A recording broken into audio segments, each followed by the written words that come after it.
Yes, Adam watched another British cooking show and got obsessed about something. How did I make it 43 years before learning about school cake? Which is exactly what it sounds like. A big sheet cake they make for school kids in the UK, and they serve it with custard? Cake with custard?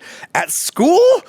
I'm making it basically the way Prue Leith made it on the Great British Bake Off with a few modifications, and I'm scaling it down. I don't need a whole sheet cake. My recipe here will fill like a square brownie pan type situation, and I'll prepare it with parchment paper, get a strip that's longer than the pan, then cut it to the width of the bottom of the pan. Grease the pan so the parchment will stick to it, and also to lubricate these two sides where the cake will actually touch metal. Lay the strip in there, and those long ends will function as a sling to get the cake out later. You can crease them backwards to stop them from flopping forward into the batter. Electric beaters really help with this kind of sponge cake. I wouldn't do it by hand.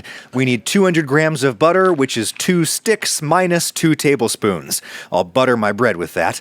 Butter in a bowl, and note that it's softened butter. I actually remembered to leave it on the counter this time, but you can soften it in the microwave if you're really careful.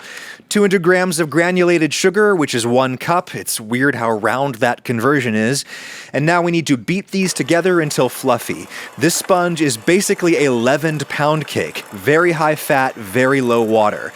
To get it light enough, you need to spend a few minutes beating these together on a high speed, and it wouldn't work if the butter was cold. Get it to the point where it looks like the whipped butter that they serve at cheap restaurants, because whipped butter is spreadable at refrigerator temperatures, and that means they don't have to worry about warming it up for the customer. Lots of micro bubbles in there to lighten this sponge, as fluffy as my mattress from Helix, sponsor of this video. You know, the last time I talked about Helix, somebody asked me, Adam, how many mattresses do you have? Well, the answer is 5. One that we sleep on, and then there's one for each of the kids, and then there's one in the upstairs guest room, and then there's one in the downstairs guest room. It's a basement guest room. Actually, fun fact, this is my basement guest room. I don't actually want to show you guys my real bedroom, so I shoot the ads down here. But all of the mattresses are Helixes because we love them. Helixes are the best. They are real premium quality mattresses that arrive at your house in a box, just under vacuum. You puncture the seal and then they come back to life. And we've slept on them for years, and it's really improved my back issues. I think you should replace your mattress with a Helix mattress that is customized for your body. Just take their quiz. There's a 100-night sleep trial to make sure it's the right one for you. And hey, what if you can't replace your mattress right now? Well, consider getting a Helix mattress topper. Basically converts your old lumpy mattress into something that has Helix-level comfort, the kind that Ragusia depends on. They've got memory foam toppers, they've got the Ergo-Align one, which has different support zones for spinal alignment. Go ahead and hit my link in the description, helixsleep.com/Ragusia. Right now, you can get in on their Black Friday sale. That's 27% off site-wide. Black Friday sale at helixsleep.com/Ragusia. Thank you, Helix. I'm now going to eat my cake in bed. Anyway, the butter and the sugar are whipped. Now we put in 3 eggs, and it's worth beating them in one at a time, or else you'll get teeny clumps of butter just sloshing around in egg. It'll be hard to mix smooth. Prue calls for a full tablespoon of vanilla. I'm glad I'm not the only one with a heavy hand. Oh, but I'm cutting the quantities in half, so that's too much. Oh, so sad. Double vanilla. How awful. But seriously, it matters if you don't want the cake to have a slightly brown color inside. I'll take flavor over color. 2 teaspoons of baking powder, which is basically the only thing that makes this not a pound cake. A teeny pinch of salt because I used salted butter already. I would do a big pinch if I didn't. And then 200 grams of all-purpose flour, which is 1 2/3 cups. You know, I've repeated the line for years that you can only reliably measure flour by weight, but lately I've been weighing my flour and measuring the volume, and a cup of all-purpose flour is 120 grams on the money every single time, whether I fluff it up or not. That's just an anecdote, not data. Your results may vary, different kinds of flour, etc. Anyway, just bring this together until smooth. Over-mixing at this stage will make the cake tough. It should look more like cookie dough than cake batter, and you'll have to spread it yourself out to the pan edges. It'll melt in the oven, so you don't have to spread it out like perfect, but get it started spreading so that it bakes evenly at 350 Fahrenheit, 180 C, or actually I'm doing 325 Fahrenheit because I'm adjusting down for my convection fan being on. I find that actually makes a difference with this kind of cake. The outside can get too dark otherwise. While we're waiting, custard. I'll fish out 2 egg yolks. Prue is old school, so she does some of the complicated stuff that people traditionally do to avoid lumps, like tempering the milk and using a double boiler. For what it's worth, I never have any lumps, and my method is way simpler. 50 grams, a quarter cup of granulated sugar, just a little vanilla this time because I want that bright yellow color, and I think a tiny pinch of salt is nice. And then for thickening, a teaspoon of cornstarch, though regular flour would work.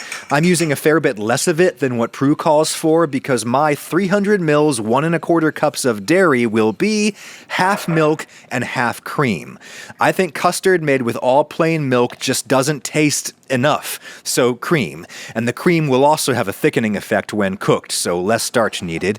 I'm just mixing out the lumps now while everything is cold. Nothing is going to gelatinize prematurely into a lump. Just enough liquid to make a thick paste that I can really whisk smooth. Now I will put this over direct heat and put the rest of the dairy in. It will thicken when it comes to a simmer, like Jell-O pudding. See how thin it is now? Just keep whisking so that nothing sticks to the pan and cooks into a lump. As you hit a simmer, all of a sudden you'll feel the whisk drag more because your custard is thickening. See? As soon as it does that, pull it off the heat and it can go right back into the Pyrex. One reason people use a double boiler is so that you don't get this thick stuff sticking around the hot sides. My secret is just don't scrape that stuff into your custard. Leave it behind. I want it cold, and you can speed chill it if you want by putting it in a bowl of ice water and stirring it every few minutes. If it's too thick by the time it cools, you can just mix in more cream. It's been a half hour. Let's test the cake in the middle. Not done. Look at all the crumbs sticking to the toothpick. This cake will tend to dry out, so pull it as soon as it passes the toothpick test. Little or no crumbs sticking. Let it cool a minute to solidify, and then you can just lift it out with the sling. Easy. Let it cool a little more until you can do this. Flop it over, peel off the paper, and then plop it onto a cooling rack. Let it cool all the way before icing, or it'll melt the icing right off itself. And the icing is just water icing. 250 grams of powdered sugar, that's 2.5 cups, and then 2 or 3 tablespoons of water. I'll start with just 2. It should feel like not enough. You want just enough water to turn this into a fluid. I'll need a little more. If you put in too much water, you'll end up with a thin glaze. This is supposed to be a thick icing, so just barely enough water.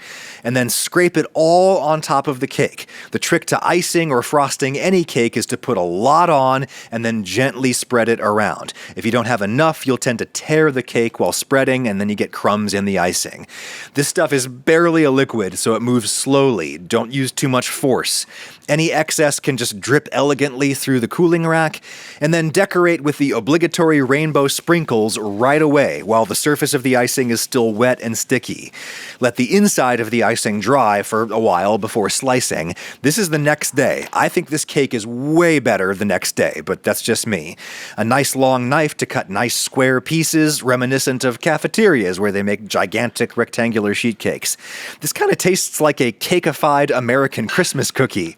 What would Paul Hollywood say about the inside of my sponge? Don't tell me I don't want to know. Here's my cold custard, which I will admit is halfway between custard and creme anglaise because of the cream. I just think it works way better as a condiment on other things. Without the cream, the flavor just disappears behind the cake.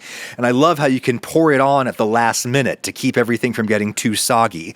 Cake with custard. Cake with custard! At school! How did I not know about this?